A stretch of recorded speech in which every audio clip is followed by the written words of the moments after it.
Inilunsad ng Police Regional Office Cordillera Administrative Region ang Gulong ng Swerte Project na ginanap sa Multipurpose Center, Camp Major Bado Dangwala, Trinidad, Benguet, ikalawa ng Setyembre taong kasalukuyan.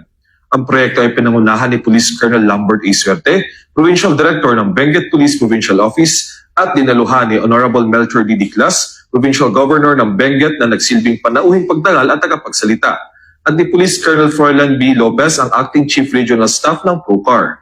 Dumalo din sina Atty. Zane Mark B. Bongayon ng National Police Commission CAR, CNT Builder, mga membro ng Provincial Advisory Group for Police Transformation and Development ng Benguet PPO, mga kinatawan mula sa iba't ibang ahensya ng gobyerno at mga stakeholders. Binigyang diin ang kaganapan sa pamagitan ng pamamahagi ng tulong sa mga benepisyaryo. Siyam na tauhan ng PNP ang tumanggap ng tulong pinansyal at hygiene kits. Bukod pa rito, 16 na sibilyan ang binigyan ng wheelchairs at food packs. Ang mga ito ay pinondohan ng mga donasyon mula sa CNT Builders at mula sa nalikom na pondo sa Funship 2025 event na ginanap noong 14 ng Agosto taong kasalukuyan na pinangunahan ng Benguet PPO PTD. Sa kanyang mensahe, ipinahayag ni Governor Diclas ang kanyang pagpapahalaga sa pinagtulungang pagsisikap sa pagitan ng PNP at mga lokal na pamahalaan upang mapabuti ang buhay ng mga taga-Cordillera. Binigyang diin niya ang kahalagahan ng pagbuo ng Healthier Benguet sa pamamagitan ng pagbabahagi ng responsibilidad at diwa ng bayanihan.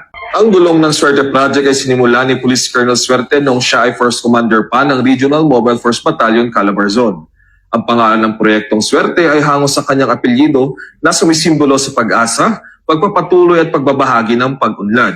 Ang inisyatibong ito ay nagsisilbing patunay sa dedikasyon ng PNP sa serbisyong may malasakit at pakikipagtulungan sa komunidad, na tinitiyak ng pag-unlad ay patuloy na sumusulong para sa mga taga-Benguet at sa buong rehiyon ng Cordillera. Ito na siguro yung parang binigay ng Panginoon sa akin para maghanap ng mga natutulungan ng pinamati ng Diyos.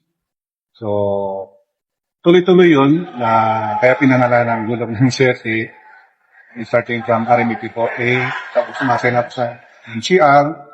So, we are very thankful sa mga generous hearts na palaging sumusuporta sa Gulong ng Swerte. At mga ibang kapulisan pa. Kasi adapted yan ng mga ibang units na rin. Aros, karamihan na ng units ay na PNP ay nagbibigay na rin ng wheelchair because nakita nila kung ano yung saya. Kasi kung minsan masasabi natin na overlook sila. Hindi masyadong napapansin sa community na meron palang mga ganyan na nangangailangan. Mula rito sa Police Regional Office Cordillera Administrative Region, ako ang inyong PNN Correspondent, Patrolman Christian Cruz ng Mountain Province Police Provincial Office. Alagad na batas, tagapagtaguyod ng Balitang Pulis.